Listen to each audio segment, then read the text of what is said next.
Hello guys! So welcome sa Trendly. So gawin natin naman is i-check naman natin 'tong, trade ng isang member natin dito sa community 'no. So ito si Rowlen 'no. So bagong ano lang 'to, bagong member dito tapos yan may trade na siya ngayon. So check natin, tignan natin yung pinaka-breakdown 'no ng ano niya, ng trade niya 'no.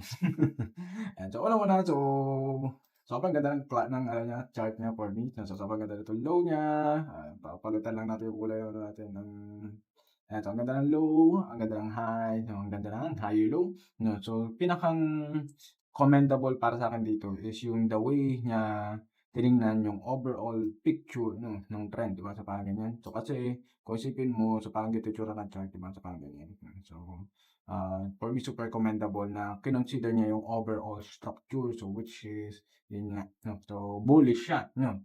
So ginawa niya nag-buy siya dito 'no, nag-long position siya dito sa higher low 'no.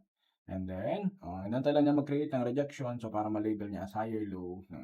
And then dun na siya nag-place ng long position 'no. So which is super good 'no. So para sa'kin sobrang linis nito 'no. So kasi, yun naman sa chart 'di ba, hindi ka naman niya bibigyan ng super clear na structure talaga na parang ganyan-ganyan ay parang sorry.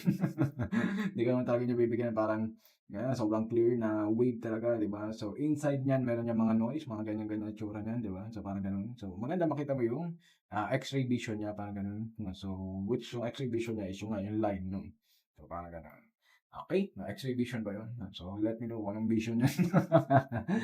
Ayan, so tapos, after some time sabi niya dito nag-TP na daw siya, eh. So sabi ko nga, ang ganda ng chart, love the way you picture out 'no, the overall movement ng structure 'no. So tapos, ang sabi niya, "TP hit na quote." So maraming salamat sa knowledge mo. So welcome, welcome 'no. Ayan, 'di ba? So super ganda ng pagka-play out.